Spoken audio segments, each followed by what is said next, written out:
Nama dia cheese Edam.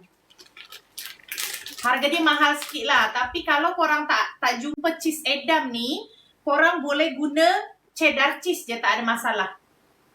Tapi kalau nak buat biskut keju rangup ni, dekat Indonesia nama biskut ni adalah biskut kastengel. Lemak masin, sedikit manis. So kita guna keju Edam. Yang ni satu balang, anak cantik boleh menghadap depan TV terus habis. Alright, kat sini kita ada pure butter. Lepas tu kita tambahkan icing sugar, cukup 2 sudu sahaja. Sebab biskut ni rasa dia lemak masin, sedikit manis. Mixer selama 3 minit. Bismillahirrahmanirrahim.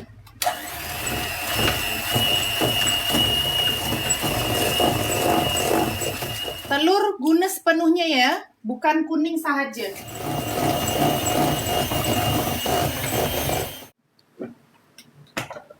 Kita tambahkan cheese yang kita dah parut atau kita dah sagat.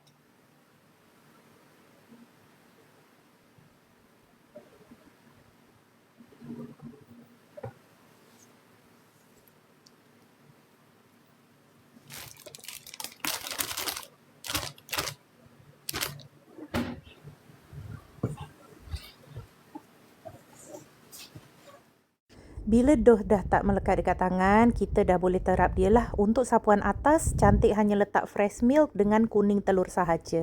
Cantik suka rolling je dough tu. Lepas tu sapukan dan kita letakkan lagi cheese yang kita dah parut. Lepas tu korang potong-potong ikut selera. Tapi kalau contohlah korang nak terap juga guna macam-macam acuan, tak ada masalah.